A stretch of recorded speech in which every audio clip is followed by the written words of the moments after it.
Hello, hello! Welcome back to Loki's Librarian. If you are new here, welcome. I am your librarian, Katrina, and this is where I am reading through the enormous library of books that you see behind me, and then I give you a quick synopsis and tell you what I think about them.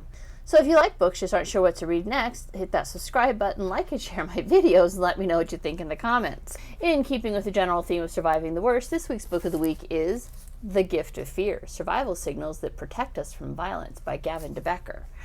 The accompanying cocktail is called No Fear and is 1 ounce of citrus vodka, 1 ounce of grapefruit juice, and tonic water. So let's do this. Now, if you don't know who Gavin de Becker is, he has made a lifetime career out of studying violence and, more importantly, the innate talent each of us has to recognize true danger when it's present. Well, this gets built in the cup, which makes me happy because that means I don't have to stir, I don't have any extra cleaning to do. So in doing so, he recounts some truly horrible life events of women who have survived horrors that the vast majority of us will never encounter, and thank God. He recounts the events that led up to these life-altering encounters and what messages the survivors subconsciously picked up on that led to them escaping with their lives. De Becker makes the point that while he is credited with being an expert in violence, he firmly believes that we are all experts in violence, and this book was written to help everyone see the patterns around us that highlight the presence of violence or about to be violence so that we can be prepared and run away if we need to, or take steps to protect ourselves if we need to. I got a whole grapefruit. It was easier than getting like a whole gallon of grapefruit juice for only 1 ounce. And as an extra bonus, I 100% have breakfast this morning. It takes some squeezing to get an ounce of grapefruit juice. There we go, 1 ounce of grapefruit juice. The tonic water technically was supposed to be Schweppes Russian. They don't carry it locally. They didn't even know what it was. I couldn't find it online, so I don't know if they just discontinued it. It said you could use that or tonic water. I went with grapefruit tonic water because grapefruit, citrus. Let's keep it citrusy. Basically, just top it off with the tonic water. Alrighty then. That looks refreshing, which is good because it's going to be 105 degrees here. So, where was I? He points out that part of the problem, a large part of the problem, is the media, to nobody's surprise, which repeatedly touts that no one could have predicted X, whatever X may be. When, of course, that is utterly ridiculous. X could 100% be predicted, and de Becker then spends time breaking down the pre-incident indicators that clearly highlighted X was on its way, and that anybody with 2 eyes to see could have seen X was about to happen. Makes it very interesting reading. I was right, that is refreshing. Obviously, grapefruit's the overwhelming flavor because I picked grapefruit tonic on top of the grapefruit juice. But there's a little bit of, vodka in there, so it might get me nice and... No, it's not even get me a little bit buzzed. 1 ounce of vodka is nothing. But it's good. It's got flavor. So this is a quote from the book. Pre-incident indicators are those detectable factors that occur before the outcome being predicted. Basically, he uses ladders, like a ladder as an example, like rungs on a ladder. Each successive step increases the likelihood of violence occurring, just like each step up the ladder increases the likelihood you're going to reach the top of the ladder, right? However, just because someone has taken the first step does not automatically mean the climb up the ladder is a foregone conclusion. Just because they've taken the 6th step doesn't mean it's a foregone conclusion. At any point in time, that can be rolled back all the way up until the moment that the knife is slashed, the bullet is, the bullet's fired from the gun, the rope goes around the neck, like whatever the violence may be, up until then, it can easily be rolled back. For example, the first thought might be that, an intrusive thought about the person who cut you off in traffic, right? Does that automatically escalate you to a freeway road rage shooter? Of course not. Right? Somebody might cut you off and you might think, oh, that son of a bitch, I'm going to get him, and then you follow him for miles on the freeway because you're having a bad day. Or they might cut you off, you might think, God damn it, you know what? Maybe they have a family emergency and are trying to get to the hospital, and then you wish them well and just go about your own day. So it could literally go either way, right? And at no point does it mean violence is a foregone conclusion up until the point it is. The point of all that is that if you can think of something, no matter how bad or horrifying, then someone else can think of it too. And they might not have your restraint. And if it can be conceived of, then it can certainly be done. Now, there is nothing new under the sun. All right, there's no new violence on this planet that hasn't been done before, sometimes in very recent history, sometimes in very past history, but it's all been done before. Now, how can you use that information to help identify possible danger? And this one becomes a bit harder because he calls for empathy. Recognizing someone else's humanity and their ability to empathize can be a path out of madness and danger. And he cites one incident where a woman was in a car that got carjacked, and by listening to her own intuition, she managed to talk the carjacker out of doing anything more than scaring her and taking her on a 5-hour joyride. Because she stayed calm, she listened to her intuition, which told her to stay calm and to keep talking. And she made that human connection with somebody that she had absolutely nothing in common with because he had just carjacked her.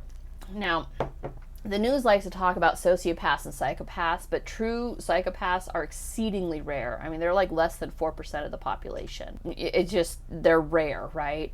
And generally speaking, those who commit violence are garden variety, meaning they're your neighbors. All right, they're the ones that no one would have suspected because they are just normal people like you or me. Doesn't mean the indicators aren't there, but how often do you actually talk to your neighbors, right? Except for my husband, who is the social butterfly, and everybody on the block knows him. And by extension, they all know me because he talks about his wife. It's fine. As we learned during the prepared book, it's good to know your neighbors, so it's fine. Rather than the incredibly rare diagnosis of true sociopathy, the number one indicator of future violence, specifically serial killers, is childhood abuse. Like, 100% of serial killers were abused as children. So, now does that mean if you're abused as a child, you're absolutely going to be a serial killer? Of course not. That's ridiculous. There are way more abused children out there than there are serial killers, which is absolutely a horrifying thing to say and a horrifying thing to acknowledge, but it is a fact in life. Not everybody who has kids should be parents. Basically, parents, if you don't want to be having uncomfortable conversations with newscasters about why Johnny snapped, here's your sign, all right? He doesn't go into the specifics of what is considered abuse, so no word on if neglect will result in a serial killer, although it certainly seems likely. Because, right, if you're getting neglected at home, you want to get an affirmation from somewhere, and that might just come from the police after you're arrested for killing, 9 people. It doesn't go into if it's neglect or if it's regular beatings or if even just spanking your child once will result in it. There's no real definite answer here, but ultimately, does it matter? Maybe try just loving your kids and raising them in loving homes. And that was DeBecker's suggestion, and that's a damn good one, right? Don't be an asshole to your kid. Now, he does have a full chapter on survival signals, which I'm going to cover here because I think they are important. Obviously, I'm not quoting word for word because I don't want to infringe on his copyright, but random violence fights by strangers is as rare as sociopathy. Typically, women are going to be victimized by someone they know. Now, don't get me wrong, the example he used in the book was a stranger violence that occurred on a woman named Kelly. But a lot of these are the same things that are taught in like domestic abuse courses and, surviving and how to get out and how do domestic abusers select their victims and how do they get them into this position where they feel like it's justified, like them being abused is in some way justified. So it starts with forced teaming, which is when someone tries to force a connection with you in a kind of we're in the same boat mentality. It's one thing to joke with the person next to you about a delayed flight, but if the other person tries to get you to commit resource or time as a result of the teaming, then be wary. Why are they trying to establish rapport so badly? Charm and niceness. Charm is an ability and it can be learned. Me, for example, I can be very charming. I mean, I'm not as chummy with the neighbors as my husband is, but I know how to make people laugh and to get a connection with people. It's part of my job. I can also be very bitchy. No problem there. I have no problem being bitchy if it means that I don't have to do something I don't want to do. The point being, charm can be turned off or on at will by anyone who has mastered the skill, including, and most especially, the predatory criminal, who frequently leaves his victims perplexed and commenting on how he was so nice. He was so nice. I didn't know he was going to hit me. He was so nice. And all the indicators are there. If when you first meet them, they're providing too many details, oversharing works hand in hand with the forced teaming and charm, but it also serves as an important red flag. DeBecker points out the reason they overshare is that they feel like they're doubted because they know they're lying. And so they're trying to convince you they're not lying, but providing too many details. And that bolsters whatever the lie is. And there's also another function. The more details they provide, the more you have to think about and to try and parse out what the truth might be rather than recognizing the real truth, which is that it's all a lie designed to keep the conversation going as part of forced teaming. Typecasting. This one was interesting. Remember when I said that I can be bitchy? Yeah, don't be afraid of that word. If somebody says, "Why, boy, you're too proud of this. You must be such a bitch." Yes, I am, and thank you for that. This one was interesting. If you've ever watched any show or read any book about the ultra creepy pickup culture, they call this one negging, where they, try and put you down a little bit. He'll make a statement designed to put you down so that you feel impelled to prove him wrong in some way. Loan sharking. This is when they attempt to place you in their debt. This might be as simple as carrying a bag for you, loaning you $5 for a cup of coffee. The goal is to make you feel as if you owe them something. The unsolicited promise. As De Becker says, quote, "Promises are used to convince us of an intention, but they are not guarantees," end quote. It's just something someone says to get their way. This is something thrown out to convince you of their good intentions. It's just 2 words. I promise. And for some reason, we all believe it. Oh, well, he promised. Well, if you don't know them to know that their word is any good, why would you accept their promise as good? A promise from a stranger should make you ask why. Why do they feel like they need to promise me anything? They don't know me. Discounting the word no.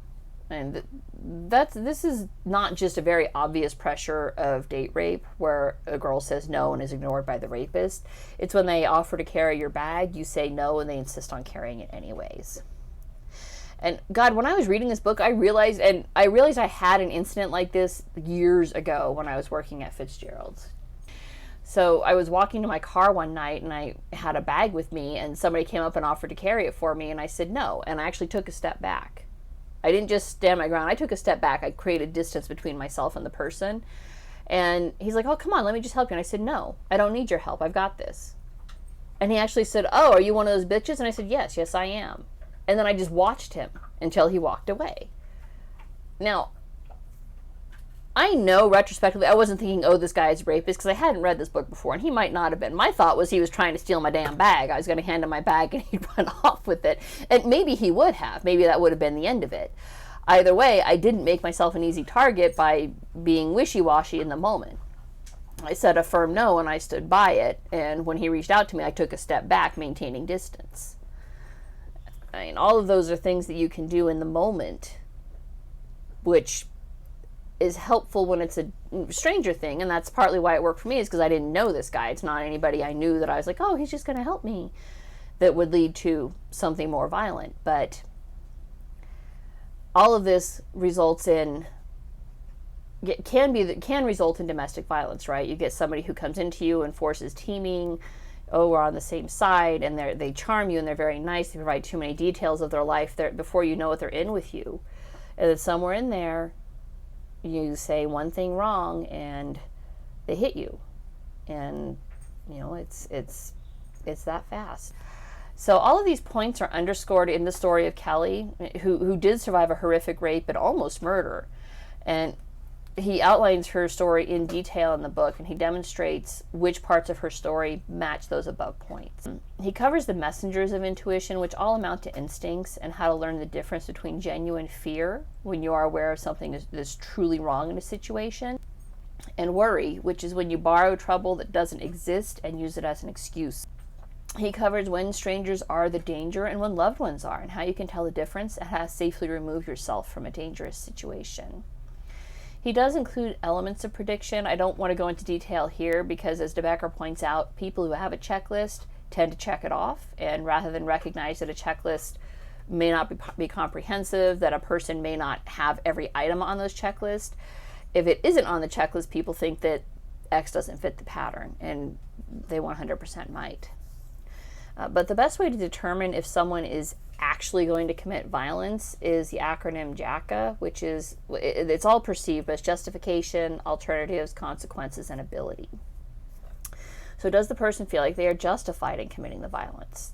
Do they perceive that there are available alternatives to violence that result in their desired outcome? How does the person view the consequences associated with violence? And does that person believe he can successfully deliver on the violence? And all of these are included with case studies from DeBecker's company, which provides personal security to the rich and famous. I mean, not just to the rich and famous. People who need it can reach out too. But the rich and famous line, basically because several of his clients are both. And although he discreetly does not name them in the book, it's not that hard to Google search and figure out. He spends a not inconsiderable portion of the book discussing how most of us are likely to experience violence at the hands of an intimate partner. Because statistically, that's it exactly. And that does go back to that checklist of the forced, the charm and the forced, and I gotta scroll back up. The forced teaming, the charm, the too many details. Because once they're in, they're in. And then once they're that close, suddenly it's no longer a stranger who's doing this, it's someone you love. It's your husband, it's your boyfriend, it's your girlfriend. Because statistically, women are more likely to be abused, but men can certainly be abused too. And so it's once that person's in, they're in. This book is pretty comprehensive about the causes of violence and how you can learn the pre-incident indicators that will help keep you safe. But a lot of it is about learning to trust yourself. And a big part of it is turning off the television. Shocking. Media exists to tell you a story, and there's a reason for the maxim that if it bleeds, it leads. All right? And if there's nothing going on in your town, they will report about the blood and violence that occurred in Florida. Yay, Florida man. Or in Botswana. Wherever there's violence and gore, that's the story that's the top of the headline. Because if it bleeds, it leads. And they always say no one could have predicted, when all of it's predictable. Every one of it. DeBecker's problem is that he can't be everywhere at once to advise someone that danger lies ahead. And so he wrote this book so that you can be your own eyes on the ground, defending yourself against danger by becoming aware of when there is a reason to genuinely fear and when you should feel no fear because it's all in your head. This is a good book. I actually have read it before, but it's been a while. It's got some updates for, how things slightly changed with the pandemic, and it's got updates, afterwards. As far as his stance on gun control and gun issues. It's got appendix on questions you should be asking about your child's school and how they handle safety. Highly relevant, given school shootings, right? It's pretty solid. I do recommend this. I recommend this for anybody who whether you've experienced violence, hopefully not, or if you're worried that it's a possibility, and hey, it is always a possibility, right? I'm very lucky in my husband, but there's always a possibility that somebody could snap and decide that I'm the bitch who gets hit today. It'll help you recognize those danger signs. And that's it for this week. If you liked what you saw, don't forget to subscribe, and I will see you guys next Sunday.